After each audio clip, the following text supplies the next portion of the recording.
Je vais vous proposer de mesurer un petit peu l'ensemble. On va mesurer donc des décibels. Avec ce sonomètre, le responsable de la prévention auditive va pouvoir évaluer le niveau sonore des instruments à cordes. Ici, on était à peu près à 60-65 décibels. Après, je me suis approché, on était un peu plus fort, 69-70 décibels. Puis après, j'ai mis mon sonomètre vers l'oreille de votre camarade.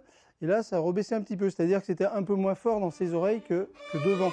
À l'école de musique de Caluire-et-Cuire, les élèves ont été sensibilisés aux problèmes d'audition. Par exemple, les écouteurs, les casques, ça c'est très fatigant pour vos oreilles, parce que c'est très proche de vos oreilles. Une information efficace, les petits musiciens ont décidé de prendre de bonnes résolutions. Quand j'écouterai de la musique avec mes écouteurs, je ne mettrai qu'un tout petit peu fort, pas trop. Et j'éviterai de mettre le son à 30 quand je regarde la télé, je ferai très attention. Qui parmi vous a déjà entendu le soir, quand vous êtes couché, qu'il n'y a plus de bruit dans votre chambre, des petits sifflements, des petits bourdonnements, des choses comme ça? Levez la main ceux qui ont déjà eu ça.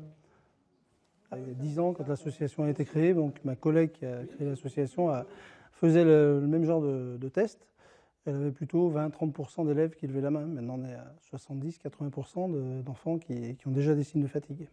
Grâce à une simulation, l'intervenant a fait ressentir aux musiciens, parents d'élèves et professeurs ce que c'est d'avoir une perte auditive.